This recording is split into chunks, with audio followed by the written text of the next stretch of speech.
ایک چھوٹے سے گاؤں میں بہت پہلے خوبصورت پہاڑیوں اور سرسبز جنگلوں کے درمیان آباد اولیور نامی ایک نوجوان لڑکا رہتا تھا۔ اولیور ایک ذہین اور بہادر لڑکا تھا۔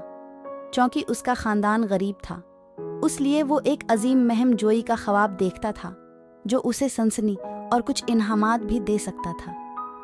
اس نے اپنے دن افسانوی خزانوں اور بہادر ہیروز کے بارے میں پڑھتے ہوئے گزارے۔ ایک شام جب وہ آسمان کی طرف دیکھ رہا تھا، اس نے ایک ٹوٹتا ہوا ستارہ دیکھا اور اپنی بہادری ثابت کرنے کے لیے دعائیں مانگیں۔ وقت گزرتا گیا اور ایک دن اپنے خاندان کے پرانے کاٹیج کے اسٹوریج روم کی تلاش کے دوران اولیور کو بھولے ہوئے سامان کے ڈھیر کے نیچے چھپا ہوا ایک خاک آلود نقشہ دریافت ہوا۔ پرجوش ہو کر وہ پیچیدہ نشانات اور خفیہ علامتوں کو ظاہر کرنے کے لیے کاغذ کو کھولتا ہے۔ عزم کے احساس کے ساتھ اولیور نقشے کے رازوں سے پردہ اٹھانے کے لیے نکلا۔ جب وہ نقشے کے اشارے اور ہدایات پر عمل کرتا ہے، اولیور اپنے آپ کو ایک گہرے جادو کے جنگل میں پاتا ہے جہاں درختوں کے درمیان سائے رقص کر رہے تھے۔ اچانک اس نے ایک گڑگڑاہٹ کی آواز سنی اور دیکھا کہ ایک خوفناک ڈریگن سائے سے نکلا ہے۔ اولیور حیران ہو جاتا ہے کہ حملہ کرنے کی بجائے ڈریگن نے اپنا تعارف ڈریکو کے طور پر کرایا، جو اولیور جس خزانے کی تلاش کر رہا تھا اس کا محافظ تھا۔ ڈریکو وضاحت کرتا ہے کہ خزانہ صرف پاکیزہ دل اور بہادر شخص ہی حاصل کر سکتا ہے۔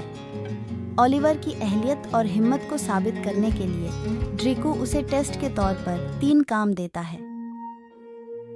پہلا امتحان، اولیور کو ایک ایسے راستے سے گزرنا چاہیے جو پھندوں اور پہیلیاں سے بھری بھولبلیاں میں بنا تھا۔ اگلا امتحان، اسے شرارتی جنگلاتی مخلوق کے ایک گروہ کو شکست دینا ہوگی جو چھپی ہوئی چابی کی حفاظت کرتے ہیں۔ اور آخری امتحان میں اولیور کو ایک تاریک اور خطرناک غار میں گہرے خوف کا سامنا کرنا اور شکست دینا ہوگی۔ آخر کار ان تینوں آزمائشوں پر قابو پانے اور جیتنے کے بعد اولیور جنگل کے بیچ میں پہنچ جاتا ہے جہاں خزانہ چھپا ہوا تھا۔ ڈریکو کے ساتھ ساتھ وہ جادوئی نمونے، سونا، چاندی اور قیمتی جواہرات کے خزانے کو ظاہر کرنے کے لیے قدیم ٹرنک کو کھولتا ہے۔ وہ دونوں خوشی کے ساتھ رقص کرتے ہیں اور اس لمحے ایک ساتھ رہنے سے لطف اندوز ہوتے ہیں۔ خزانے کو محفوظ طریقے سے اپنی قبضے میں لے کر اولیور نے ڈریکو کو الوداع کہا اور اپنے گاؤں واپسی کے سفر پر نکل پڑا۔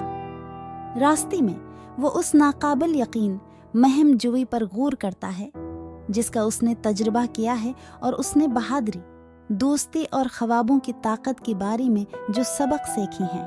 اولیور نے محسوس کیا کہ سب سے بڑا اور مہنگا خزانہ وہ دوستی ہے جو اس نے ڈریگن کے ساتھ بنائی ہے اور جو زندگی بھر اس کے ساتھ رہے گی۔ جب اولیور گاؤں واپس آیا تو اس کی آنکھیں نئے پائے جانے والے اعتماد اور حکمت سے چمک رہی تھیں، کیونکہ وہ خزانے کی تلاش اور اپنی مہم جوئی کی یادوں کو تازہ کر رہا تھا۔ دیہاتی اس کی بہادری کی جادوئی کہانی سننے کے لیے آس پاس جمع ہوتے ہیں اور اس نوجوان لڑکے کی ہمت، ذہانت اور ایک شاندار ڈریگن کے ساتھ دوستی سے بہت متاثر ہوتے ہیں۔